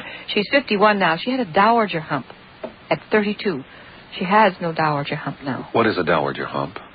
When the spine begins to, when you get early osteoporosis, that's the... So a curvature of the spine. Yes. And you get all this fat then building up on the back so that you have a hump almost like a camel. See. Yeah. Yes, you see. So the indices of aging become arrested. Cosmetically, you begin to look different physically. Graying is stayed, and your energy level improves, your sex life improves. All you really got our attention now. all of that improves. All of that can come out of doing the right things. And it's fun. It's fun. It's following the rules instead of breaking them. Yes. That's right. Mm-hmm. Well, are you ready to talk to the folks out there a little bit? Yes. We'd been like so very much enamored to. with what you've had to say that I've not been with them for an hour and a half, and I rarely stay away from them that long. Let's give them a shot. Marty, you're on with Drs. Lee and Vivian Gladden. Hello, Bill, and to your guest. Hello, Marty. Hello, Marty. Hi. In reference to your book, Heirs of the Gods, what is your interpretation of the symbols and the end time coming, wars and pestilence? Well, we've certainly got a pestilence, a plague, that's pandemic. No, and that's one of the signs. We may have one on our hands right now. Yes. And AIDS. I said it's pandemic, yes, yeah. and it's... And there's a breakdown of the immune system right there. And that's bringing in itself more attention to the function of the immune system, which very few people thought about. That's right. All at once they find it. We've said very little about that, and but. Have you done any research on the symbols behind that? Oh, sure. Yes, we have. Of course we have, but... our last chapter is called They're Coming Back, and we discuss these in great detail in Heirs of the Gods. And the launch window is open. They're on their way back, and these pestilences and plagues and so-called these new diseases that are upon us are a sign of the end days, simply because of the way that they come about, because they are mentioned specifically in the sacred literature. What will happen if certain conditions exist in the society that will bring on a epidemic like we have. Punishment. Many people have thought that the age they were living in the past fit the end time signs and symbols that are in the book of Revelation, but never before have so many events fit those signs as is true today. And we believe, on the basis of our analysis, archaeolinguistic analysis, that we do have evidence that this is indeed the age that the celestials not only had foretold or foreseen, but had visited by what we call the time travel approach. Broken space-time, or curved it, and taken a look at it. Because the description is too precise for some of the things that are going on for it to have been or to be any other time. You know, you take a look at something, Marty, like, the epidemic that we have of AIDS. Yeah. We hear a lot about it, but what we don't hear about, which we do hear about here at the radio station quite often, and we do try to relate it to you, is the enormity of it. I was going to mention that. It is far beyond what most people think in terms of the death factor that we're going to start experiencing, and it's irreversible, it seems, at this moment, and everybody is involved. And it says in Revelation that a third of the population of the earth will be wiped out at one point. Of course, when I was speaking of end time events, that could not be other than those that occur in our time. One of the most remarkable, of course, is the return of the Jews to form the state of Israel. And at several points in the Bible, you remember it says, and Revelation is one, that in the end time, the Jews, after a worldwide dispersion, and they've had only one worldwide dispersion, will return, and the nation of Israel will be reborn. And this happened, of course, in 1948, and it says that within the lifetime of those who see this event, the celestials will return. I think Jesus said that, in fact. That's right. Oh, yes, Jesus said that. You look Matthew 24, and also it said that in Daniel 12, that men would run to and fro, and the knowledge would be greatly increased, and that after Israel became a nation, it wouldn't be that much longer before the return of the celestials, but in the interim, these plagues, as they are mentioned in the Bible, would become so just catastrophic. So catastrophic that, as he said, only a third of the people would be wiped out. Well, and there'd be no place to hide. AIDS is now catastrophic. I said, and there'd be no place to hide. Pandemic, yes. And there's hopefully there will be a way to stop it, but 5 million people in Africa are now carrying the virus, and they estimate that by 1990, 5 million may be carrying it in this country. And they just found a new one last week in Sweden, a new type of the virus. So there it is. Okay. We're looking at a happen. Thank you, Marty. Thank you very much. Nice talking to you. Okay. Nice talking with you. And we have Charlotte on. Charlotte? Oh, hi, I'm Bill. How are you? Nice to speak with you again. And Dr. Gladden. Thank you. Hello, Charlotte. Charlotte? I am legally blind, and I would love to have Heirs of the Gods on tape. Would that be possible? We certainly hope in the near future that would be possible. And or that we will have a Braille edition of it. Yes. Mm-hmm. Well, that wouldn't be possible for me. I'm at an age where they don't recommend it. Don't recommend what, Braille? Braille. Something the matter with your fingertips? Yes, there's not as much feeling. I see.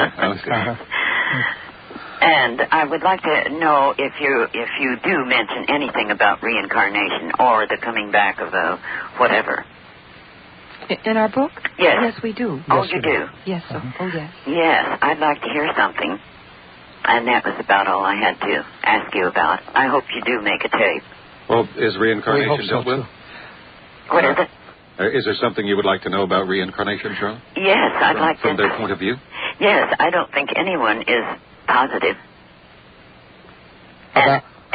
About whether reincarnation occurs or not? Yes.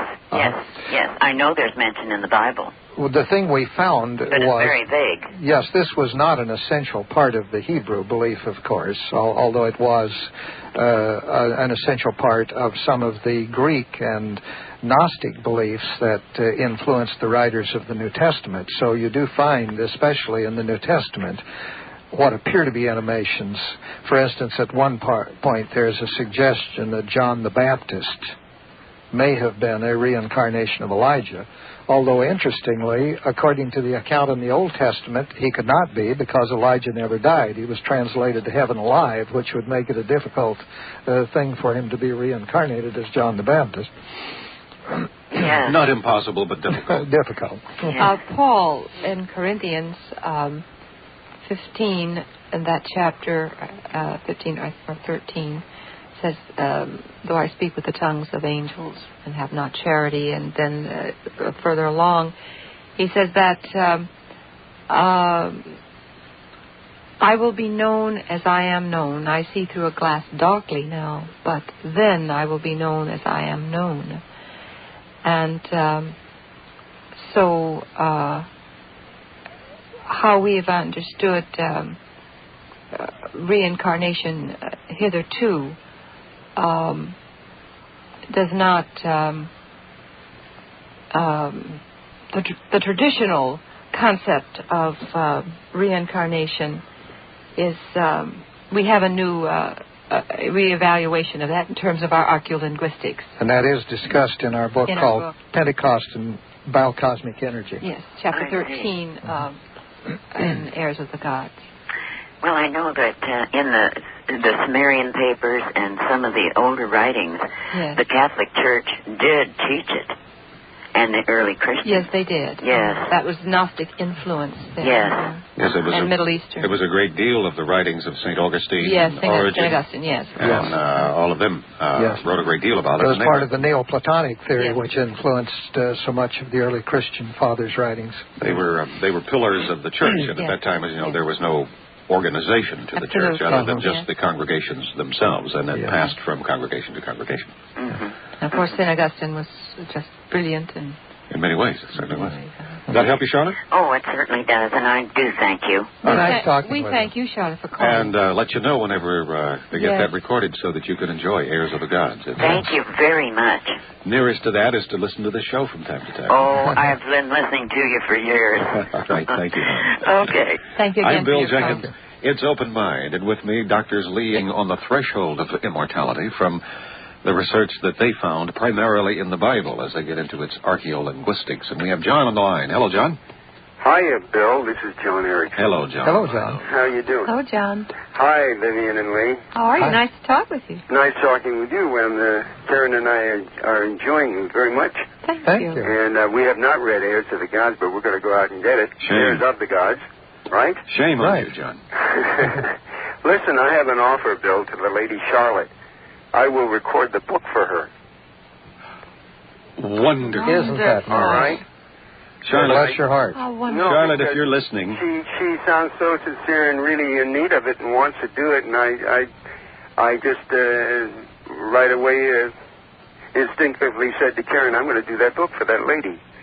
John, So that is what I'm one of the going most to do. devious plans I've ever seen to get a copy of the book. Pardon me? Oh, I see what you mean. Yes, of course.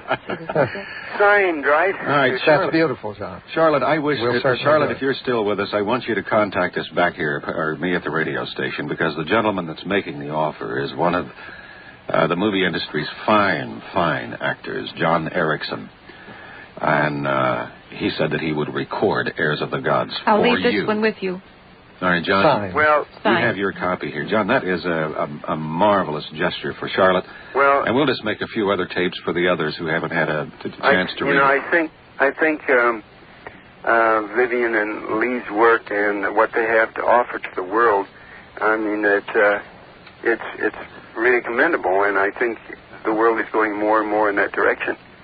And I'm glad there's a great spiritual awakening in the world going on right now. Well, you just made my day. Yes. You really did. What? Your signed copy will be here with Bill. Okay, great. One day, Karen and I look forward to meeting the both of you. Oh, we'd very much like We would have that. come down tonight. We usually come down to see Bill when he's got some great folks on like you, but we got tied up with our work today. Oh. So Probably your dog. Karen sends her love to you, Bill, and to Vivian and Lee All right. as well. All right, John, I've got your copy of the book here. Okay. Charlotte, you We'll get together. Maybe you could come reach me. Tuesday and we could meet you then. All right. Hey, that's an I'll be idea. talking. I'll talk to Bill. I'll call you at home, Bill. Okay, John. And I'll get off the line out so you can have some other people talk All right. and ask questions. How very generous and delightful of you, John. My Thank you, pleasure. John. Bye-bye. Thank you, John. John Erickson. Blessings. Fine actor. First time I saw John was in a story about alien beings, in fact, in one of the movies. He's done so many other things. Great fan of the show and a dear friend of mine. And Charlotte, you have a treat for you. And in fact, we'll just keep some copies of that tape that John may make and give it to other people who, who are blind and cannot read, and you can hear John's version of it. While we just have this little break here, let's go over where you're going to be. Now, this Tuesday night, you're going to be at the Holiday Inn out at at the airport. Yes, the Mine Expansion Institute. And that number for all the particulars on that is 818 that you should think about in your diet. I want you to rework that red meat thing, though.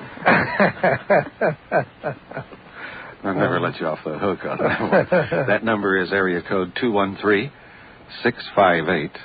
213-658-5195. We'll be happy to talk with listeners about their own individual supplement programs if they'd like. And if you'd like a copy of, you have an anti-aging diet sheet. Yes, we do. That you can just sort of take care of it yourself. This is what you eat rather than the supplements, the foods. Yeah, the actually, things that you for want a balanced diet. the things that you want to have in your diet, like beef and lamb and. It's the diet that we follow. Don't be naughty, Phil. It's the diet we follow that keeps Vivian looking the way she looks. Well, that certainly is causing me to think again about all of that stuff I have out in the freezer. That address is 2265 Westwood Boulevard, number 249, Los Angeles, California, 90064. And, of course, these numbers and addresses are on file with us here at Broadcast Information. The self-addressed envelope. Oh, yeah, send a self-addressed envelope, and you're just going to send $1, right? You need $1 for handling. For handling. Yeah. Mm-hmm. To that address, and you get your anti-aging diet sheet. Kiss all your red meat goodbye. Well, what is? It's got all of that. Okay. Let's go on, and Kurt, you're on. Hi, Bill. Right. Hello. Hello, Chris. Hello, Lee. Hello, Vivian. Hello, Chris. I have your book, and I think it's a masterpiece. Thank you. And I've given up red meat. Excellent. Wunderbar. I feel a lot better, too. You think I could go out of body if I gave up red meat? Lately, I've been going out of body quite a bit. Well, I have a couple of real quick questions. I was wondering if you could elaborate just a little more on the plagues and the horrors that are, that seem to be coming upon us quickly. I see it, and it kind of worries me. Well, it worries us all. I used to wonder as a child when the Bible spoke of the rivers would run red with blood. Yes. And when, through our archaeolinguistics, we find that the word that we get there is decay and pollution. Actually, in Psalms 92, says that all of the world is fallen into decay, will fall into decay, and when you look it up, you actually get the word pollution. So it's talking, yes. Did you see the televised pictures of the Rhine? I was going to mention the Rhine. I just about cried when I read that. Oh, I did. Well, another one is the Niagara River, and I lived for 30 years in Buffalo, 18 months, and the Niagara River smelled like Listerine.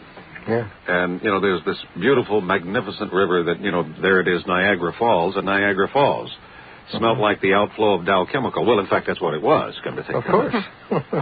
And the said that the inhabitants of the sea would be destroyed. Well,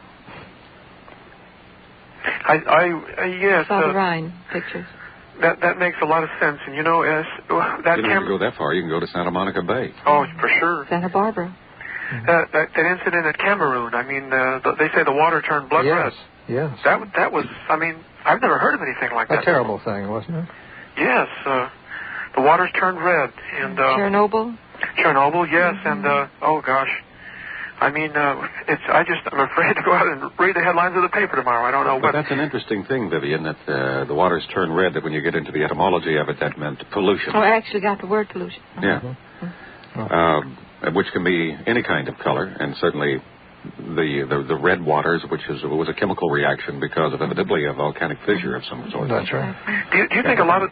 Oh, excuse me, Bill. That's right. A lot of these diseases could be associated with the pollution and the chemicals and like environmental illnesses. No question at all. No question about it. And the we've not we found so much relating to this.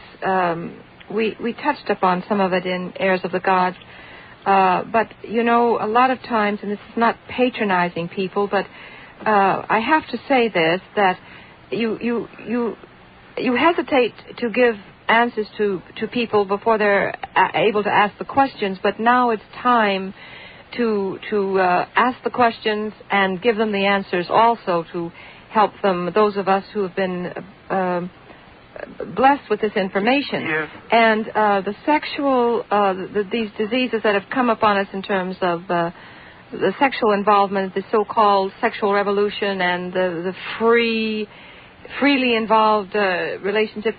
All of this is mentioned in the Bible, and I don't want to be a town crier, but now it's time to come and reason. Yes. And you ask about pollution.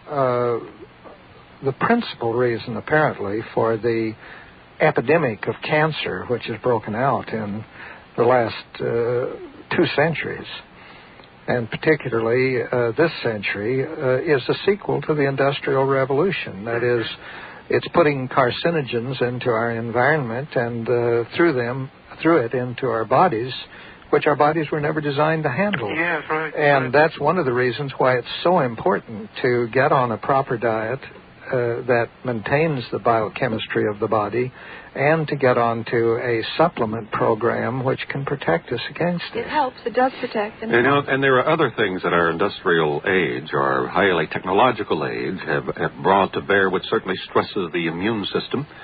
Yeah. And that's just simply the electromagnetism that is in the air of all different kinds, and we're getting another kind of pollution. We're being hit now with 3 and 4 and 5 hertz waves of great strength, and that's right. We're getting hit with waves that are 28, 29, 30 hertz, which take the calcium right out of the cells whenever you're hit with those waves. Dr. Andrea Puharich brought that up. Puharich certainly has done a lot of work. I'm wearing Andre's watch now, so I'm protected.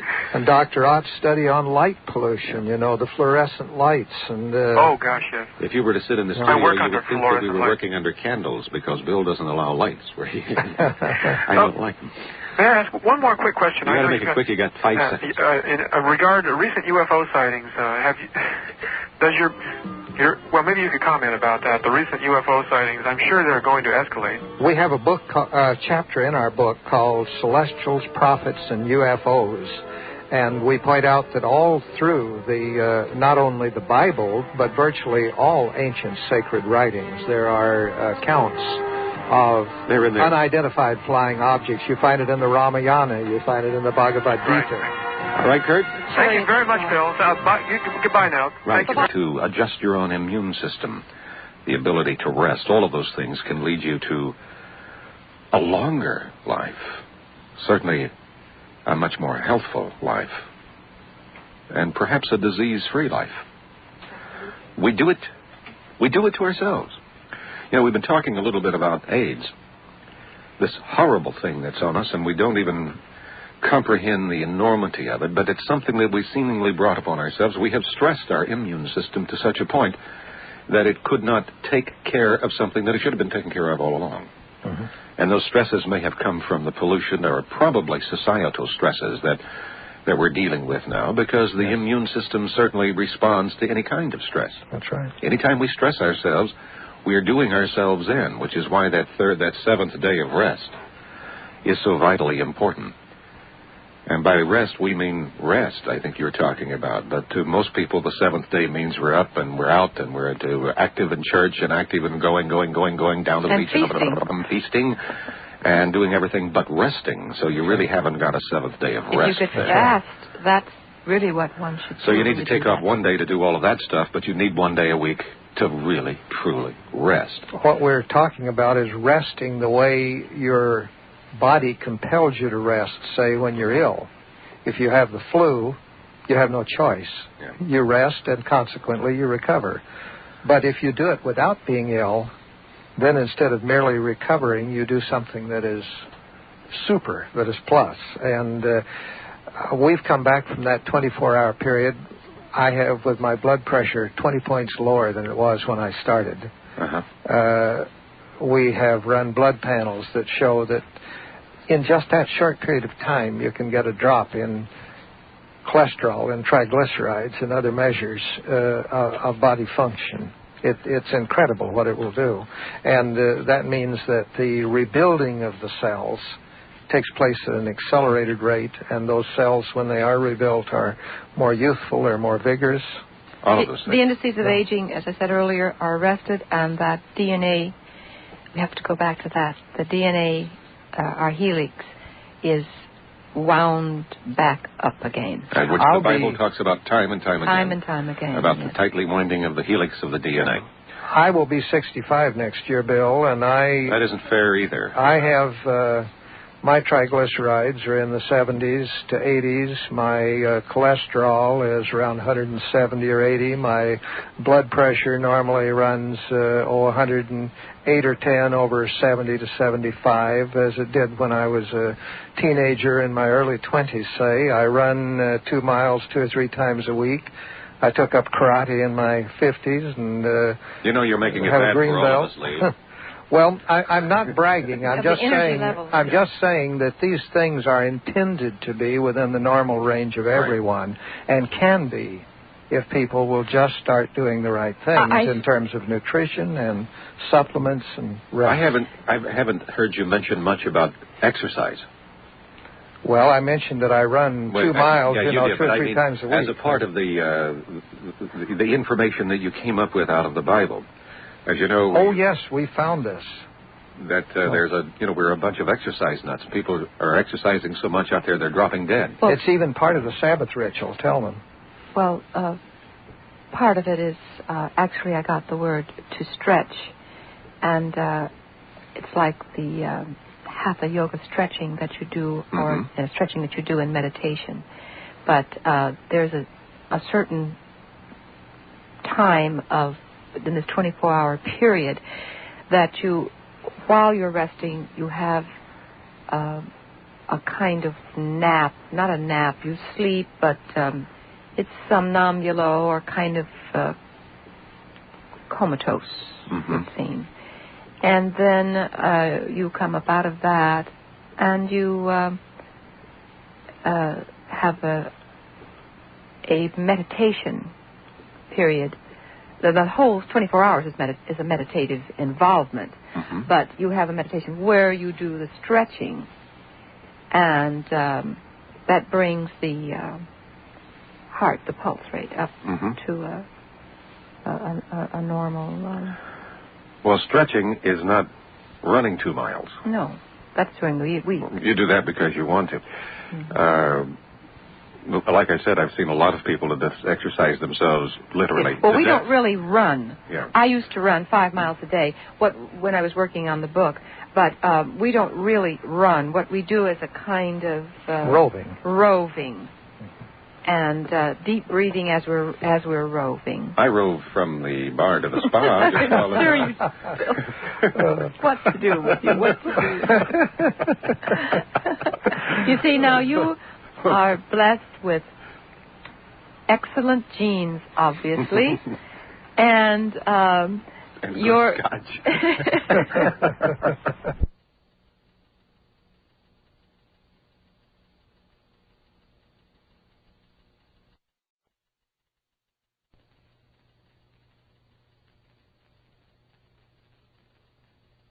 And we don't always do the whole regime. Sometimes, we've had a terribly busy week, and that's the time when we probably really should do it. But then you're busy. Lee says, I'm just sleepy.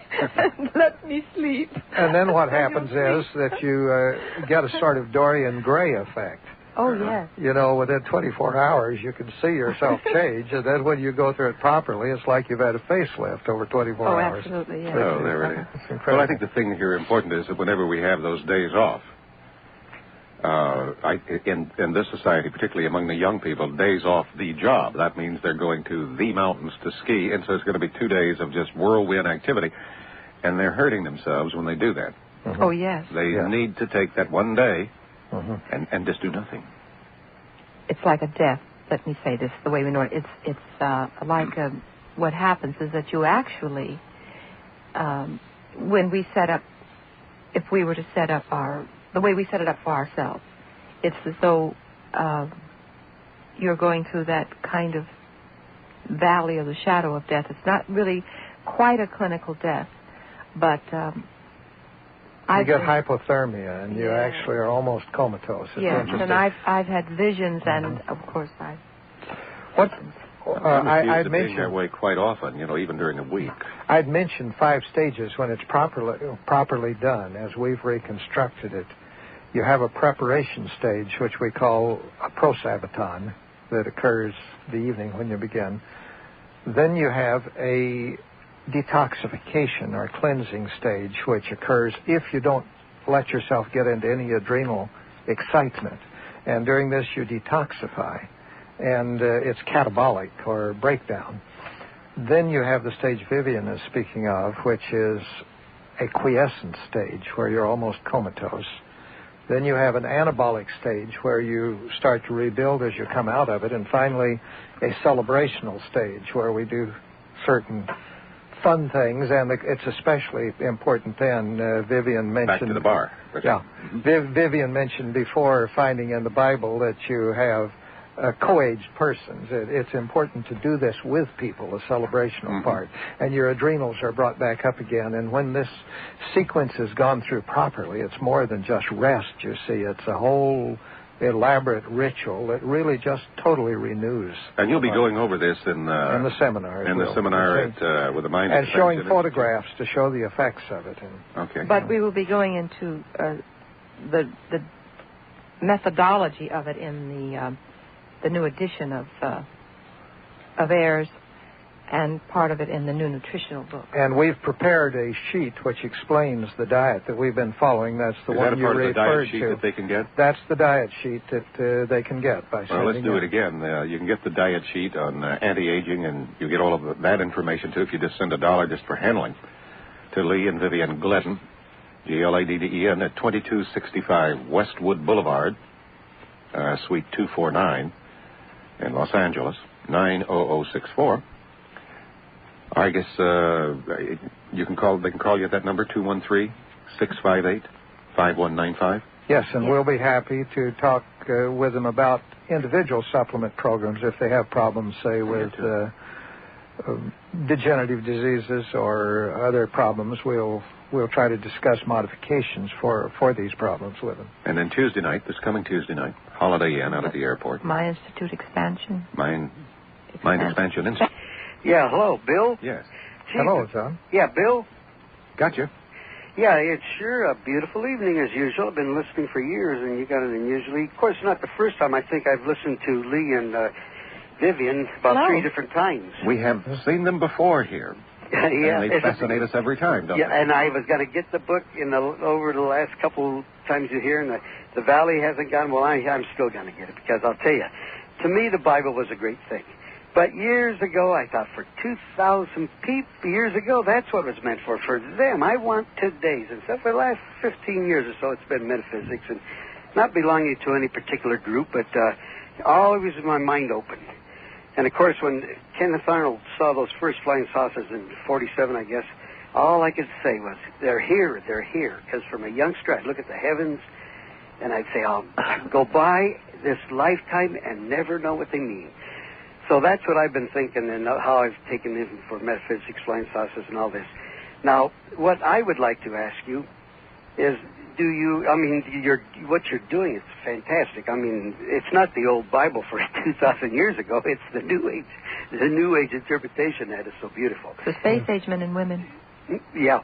But what I would like to ask you is, have you ever got a chance, of course you're awfully busy, but look into the Osphey, supposedly the New Age Bible, came through spiritual entombment in about 1890. And it's a history of the world, the heavenly, more or less the low heaven by what's been going on, and the earth itself, going back way ancient times, long before we've known of the Hebrew, 4,000 or 5,000 years back. Have you ever looked into that? Because it tells all about the spaceships. And you have then, huh? We did extensive research in almost everything in print in this field, I think, during the years we were researching this book, and that was one of the things we looked at. Yeah, beautiful. And there are interesting parallels, as you suggest. Well, that's it. I can see where it will verify many things. Yeah. Well, that's all I wanted to know was I know that you are really steeped into it. Like I say, I've listened before on your lectures on Bill's program, and it's very enlightening. And all I want to do now is get the book and of course, the health business. I just turned 70 in September. And listen to you, Lee. Boy, I'm telling you. You see? Well, you sound pretty spry yourself. There's one satisfaction. You say you can even rejuvenate the old cells. That's right. Well, he said you could rejuvenate everything there, John. It gives us all a lot of hope, doesn't it? Yeah, everything. Everything. John, the cosmic connection in the valley, I think, has a few airs of the gods. Oh, beautiful. The cosmic connection. All right. And you might try Dutton's bookstore in Van Nuys. Which one is that one? Dutton's. Dutton's? Oh. Dutton. Dalton's. Dutton. Dutton. Oh, Dutton. Oh, I haven't gone to that one. In Van Nuys. I'll do that. Van Nuys. Max. Yes, You're there. I am. Terrific. Go for it. I'm enjoying the show very much, Vivian and Lee. I think it's fantastic. Thank you. I want to tell you, I haven't eaten meat in 3 years, and I'm not planning on starting again, especially after hearing what you said tonight. Good. I have your book. I've been reading it, and it's just fascinating. What I'd like to know is when you spoke about the day of rest, is that a day where you recommend doing absolutely nothing, staying in bed, sleeping, or is it just a day to be quiet, meditate, that sort of thing? Well, there is an actual progression of things that happen, and part of the time you're totally quiescent, almost comatose. Other times you're doing things, stretching, breathing, ingesting certain superfoods, and at the end you're actually celebrating in a social setting, if you can possibly. All of these things play their part in the restoration that takes place in the rebuilding.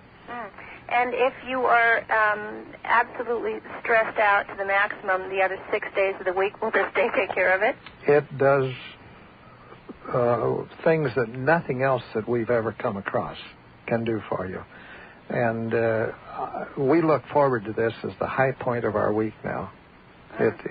We live for it, and if we miss it, we can hardly stand it. No arguing on that day. It does sound good. I'm curious about something else. Your slideshow.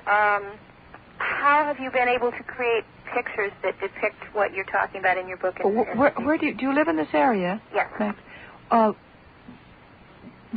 Can you come to the lecture on Tuesday at the Holiday Inn? Absolutely.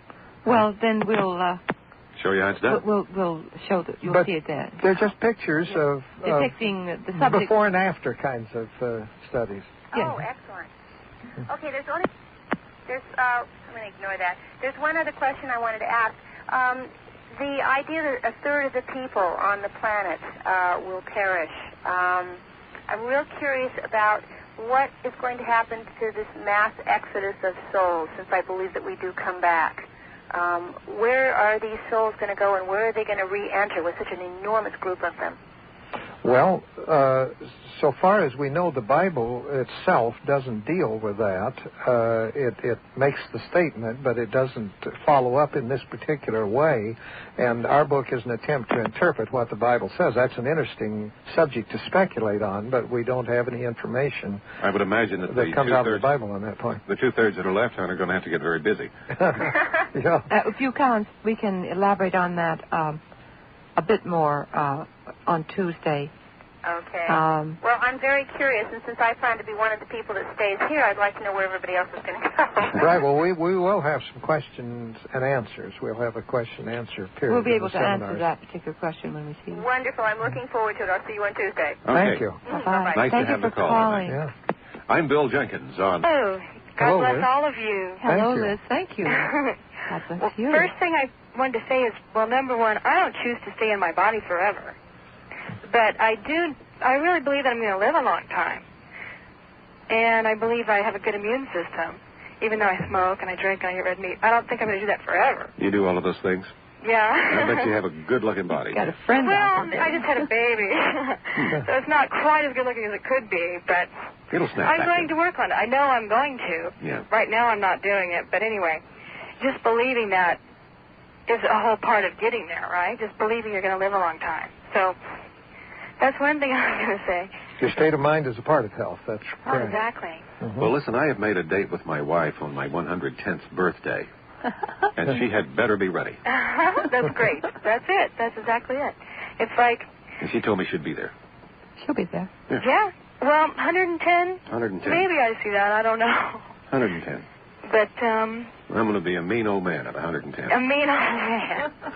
You're a mean old man now, Bill. We love you. That's not that far away. There's a few important things I wanted to say. Okay. There was a caller that called in about being stressed out all week, like having babies and a job, and having the time to do it is really important. And it's good, I think, if you can even take your lunch break, 15 minutes to completely just relax. If European you can style, do that, of course. somehow work it in even in short periods. Of course. Then it's very helpful. But also, what else was I going to say? The blind woman was asking about reincarnation and how that might be important. And it was never important to me until recently because I never had any memories of it, but I had a tape sent to me. And it said that I believed that I had a good immune system on Atlantis and ate poison plants, tried to introduce new forms of plant life into the community, and believed that I was immune to them. So, anyway, I lived a long time believing that. You were the one that gave us cauliflower. Well, maybe, I don't know. But also somebody died from something introduced, so I stopped trusting my belief in that. And that's how I died. I poisoned myself in that lifetime. But that was interesting to me in supporting my beliefs that I've had since I was a child, that I had a good immune system. Like poison ivy, we had it all over the place, and I always told people I was immune, and I never got it. So, anyway, in your computer, it probably says I was going to ask about plants and animals, and that was what I started to ask about. Can we inspire a long life in plants and animals? How does your theories apply to that? Well, our book doesn't touch on that particular question, but it certainly is an interesting question and one that I would like to see pursued. And, of course, some of the things that we have found out working on ourselves and other human subjects have been tested on animals. And they're working. Did you ask? And they're working. Did you ask about plants? Oh, yes. Well, when you do the Sabbath rest, that gardenia I had lasted almost 3 months. Off of the vine. We got it in October. In December, about 2.5 months, it was still as fresh and as white, and I had worn it a couple of times. I did keep it, of course, in the refrigerator, but after the Sabbath rest, if I were to wear it a couple of times in the week, that energy. And in our new book, our sequel to Airs, we're going to be talking about this particular phenomenon of incorruptibility. It's very interesting. Yes, we didn't touch on the incorruptibles. We're doing research on the... Lee? Yes? Could you have given that gardenia to someone else, and could they have gotten maybe even some strength from it? Yes. It was my gardenia, and I was doing the Sabbath. Yes, and you ask us about, what I'm saying is that we know that music causes plants to grow in a certain way. We know that when I do my meditation and yoga in the room with my plants, they thrive beautifully. And we know that if you pray, our friend Dr. William Parker was one of the pioneers, I guess maybe 30 years ago, prayer therapy for plants. So if that answers any part of your question. Well, there is an aspect of this, Lee, as you get into these states, these altered states of consciousness as you do. You're getting down into the theta level. Yes. Down around the Schumann resonance, actually. Our plants thrive. I have noticed. As a matter of fact. I have a little device that John Bedini made for me that I put in the room, and it resonates the entire room at 8 hertz scalar. Yes. And I can cut flowers from the backyard, particularly the dahlias, which are out this time of year. And when that is on, they will last 3 weeks. No question that it makes a difference. And when it's off, they'll last 2 or 3 days. You know what I'm going to do? I thought about making a book on crystal gardening. Well, that's certainly good, because you, again, are resonating a new kind of energy in and around those plants. Excellent. Good luck with that. Well, thank you, and I look forward to seeing you in the future. Thank you so much for calling. Wonderful talking to you. Thank you. Good to have you aboard, hon. Very intelligent. Yes, very, very. Thank you. I'm Bill Jenkins with Doctors Lee and Vivian are with me. And we're talking to, is that Ramon? Yes, that's me. Okay. How are you? Listen, I have a double-barreled question for you. All right. And first I'm going to ask you in the first part, then I'll go into the second part. The first part of my question, does the Bible mention any way of developing by methods of diet or exercise or meditation in your system that produces what they call the superpowers? Oh, of course. Yes. Yes. Definitely. In fact, it discusses a special kind of person in the New Testament, well, in the Old Testament also, called a Nazarite, who follows particular rituals and can develop these kinds of powers. Okay, the second part of this double-barrel question is there also a prediction or a method where they talk about what is now being called the scalar technology? Is that mentioned that there's going to be developed? And of course, the scalar instrumentation, even using instruments, or even the kind using crystals, which are more advanced. Well, I would say that we have a very accurate description in Genesis of the use of a scalar interferometer. As it talked about how the area of the great experiment was enclosed and shielded from weather and everything else, where they were going to raise this new species, and they call it a firmament in the sky. That's right. And if you look at the energy shields that are thrown up over Sarajevo in the Soviet Union and other places, it is just that. It's a dome of energy, and you see it as a glowing, almost sort of an orange firmament in the sky. Now, that's an energy field, which is a purely scalar weapon or a scalar technique, and it's right in the first chapter of Genesis. Is it going to be predicted that the scalar technology is going to come back as far as people using it, or is it basically the people from outer space going to use it, or is it a combination? Well, I think if you look in Revelations, particularly as it describes the return of the celestials, that you see a lot of this kind of advanced technology being mentioned. Certainly the laser technology is being mentioned.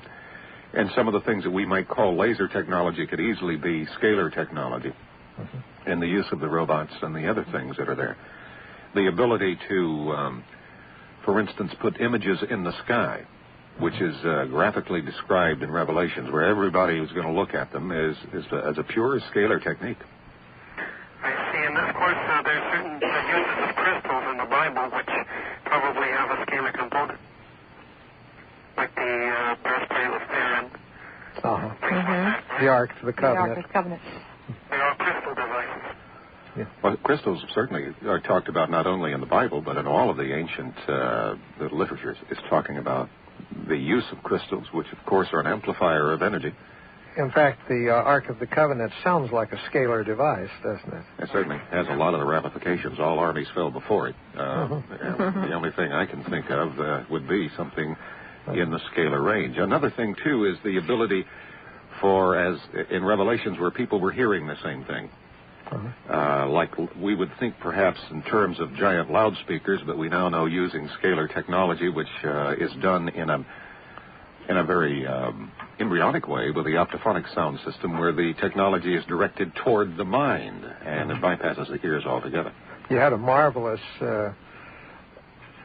in a lighter vein, display of what this might involve in the optical effects in the Raiders of the Lost Ark. Yes, right. Also in the Bible in Thessalonians speaks of the trumpet of the Lord. So sounds are certainly whenever you have massed sounds and people all hearing the same sounds, it takes a technology more than just big loudspeakers to achieve that. So there has to be a way of directing a technology toward the perception center of the mind, which is purely a scalar instrumentality. So basically what you're saying is being directed by these beings from the outside, and also some people on Earth are getting that technology or being channeled to receive that technology for some reason. That's right.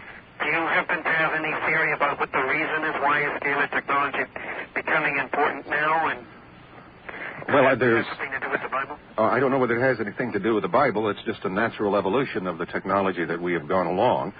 And it's also required, if we're going to develop our society, to the level we want to see it develop to. We have reached the limits of the technology we have now. The technology we have now is destroying our planet. If we don't do something soon, the planet is going to be a totally corrupted and polluted place. We can't afford to burn that oil anymore in order to have energy. We can't afford all of the things we're doing. So a new technology must come into place, nor can we afford to let our people die, which is what we're doing with our chemical medicine and knife medicine. There has to be a better way. So it's just the demands of society for this society to reach the heights that it should reach and it was intended to reach, which has brought on this quantum leap in technology, which we're calling scalar interferometry. We were to preserve the planet. And we're certainly not doing that now. It's a plundered planet. But with scalar, you see, we're now tapping a new source of energy altogether that is extremely beneficial, but like any kind of technology, it has two sides to the sword. And one that is described very accurately in the Bible as... Okay. All right. Well, thank you very much for your input, and it seems that finally we have all the subjects that are in your program seem to have coalesced at this one point. All right. Common ground. Thank you, Ramon. Yes. All right. Thank you. Appreciate your call.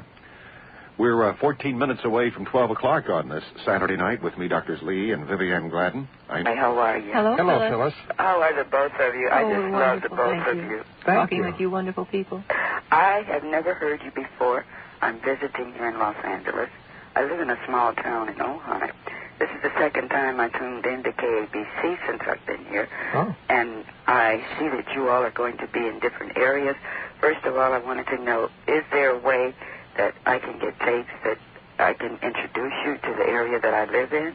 It's a very open community, and there's a lot of New Age people there. Where do you live? I live in Ojai. Oh, in Ojai. Can't you hear us up there in Ojai? No, I can't. Some people are. You just got to tune it in better. Yeah. Well, I got to try real hard because it's just a great program. Well, we have friends that can get you in Santa Barbara. In Santa Barbara? Yeah. Carpinteria. Well, then I got to just try harder. Well, just stick a little bigger antenna because we're only 5,000 watts, but we get up there at night. We have people up in Milpitas that listen to us, but you could be in a null area. Well, I'm right down in the valley. What we are trying to do, and it is a very complicated process to do it because the show is technically owned by the American Broadcasting Company. Okay. Is to release audio cassettes of the show to people who want them. There is a never-ending demand for them. I'm certain. With Lee and Vivian Gladden, I can understand why. It's probably one of the more recorded shows by people who are just recording. I know they're recording it and sending their friends all over the world because I get mail from all over the world, and I know the KABC doesn't get out that far. I hear you.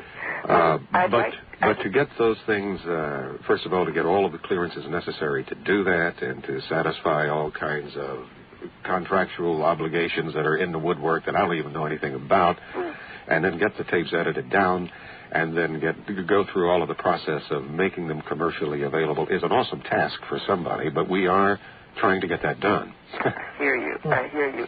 I do have every single show. So well, great then. I want to know also more about Vivian and Lee and their work that they're doing. This Sabbath rest. I wanted to ask, would you all suggest that the seventh day be the seventh day after your birthday? Say for instance you were born on Tuesday, your Sabbath be on Monday, or would you start on a Saturday because of the planetary vibrations? Well, practically speaking, what we find is that different people have to use different days, and it does seem that certain days are optimally better than others, and that varies from one person to another, not only in terms of the practicalities of their life, but it may also depend, as you suggest, on things such as their birth sign or their day of birth or astronomical relations that have to do with the celestial rhythms or biorhythms and their interaction. It seems a little unusual to assume that everybody would need the same day. Yeah. It's very practical in terms of our society, perhaps. And our work in the workforce, you Yeah. work 6 days, and you're needing a rest by that 7th We have day. tried We're different. going for 4 days, honey. What's 6 Depending on the practicalities of 5 our days. life, we have tried different days for periods of time. That is, we've tried Mondays, we've tried Sundays, we've tried Saturdays, and occasionally other days such as Thursdays, and we find that the benefit is there regardless of the day. Fantastic. Yeah. Well, what form of gematria or numerology do you use to decipher the Bible edicts that you've come across? Well, it's a rather complicated procedure we call archaeolinguistics, and we'll be talking more about that in the seminars, but there's not enough time to get into it on the show tonight. Okay. Mm-hmm. What is the name of your new book? Well, Heirs of the Gods will be coming out 2nd edition, and then we'll be having another book on nutrition. Are you in the area? Could you come? Okay, I thought you was here in the city right now. Well, right now, but I'm supposed to be leaving in the morning. Oh, I see. And I heard you were going to be at the airport and all, but I'm in the process of packing to move right after Thanksgiving. I see. So I'm going to have to be going back, but I certainly do. Is there any way that I can get any other tapes on your workshops on the Sabbath rest or something? Well, we will be... a light bulb just went on. I said, why don't you record those little seminars you give? Yes, a good idea. We will be including that in the new book. And we do have some tapes. I have some tapes of a radio ministry that I had. Okay. And we have those at the seminars when we have a number if you would like to call that number. 658-5195? Correct. Yeah. Okay, and that's 2265. Hi. Hello. Hello. I was wondering, when you were talking before, you were suggesting that perhaps fasting on the Sabbath day would be a good procedure. Well, I'm in the traditional Orthodox Jewish religion, and I know that when I was growing up, one of the things they taught us was you don't ever fast on the Sabbath. Mm-hmm. In fact, there are a lot of sages or there's at least one sage that I recall, I don't remember his name, that used to fast the other 6 days, and then on the Sabbath he'd break his fast. And apparently did that for all of his life. Only ate 1 day a week? Yeah, on the Sabbath. Oh, I tell you what, they wouldn't like him down at Cantor's. Well, so what is your question? Well, my question is, most of the things that you've been saying, if you were Orthodox Jewish, you can just follow exactly what all the things you're talking about. But that particular item seems to fall, at variance. Who are we speaking again? This is Irv. Isaiah 58. If you'll take your Bible at some point and read Isaiah 58, I think that, you see, what we said earlier is that the Jews have been keeping the Sabbath for thousands of years. It's not purely a religious involvement. If you will read Isaiah 58, I think that you will see what we're speaking of. And that's the day you really are supposed to fast, is on the Sabbath. It's speaking about, in verse 6, it says, is not this the fast that I have chosen, to loose the bands of wickedness, to undo the heavy burden? And it talks about the reward. The Sabbath day, this is a key to the windings and unwinding of the DNA helix. What we have found in examining the text in the light of archaeolinguistics, Irv, is that through the centuries, much of the original pattern of the Sabbath has been lost or has been transformed. And I think this is one respect in which probably observance has gone astray over the centuries. Okay, I agree that that's a possibility. See, where I'm coming from, what I'm looking at is that there is an addition to the actual text of the 5 books of Moses and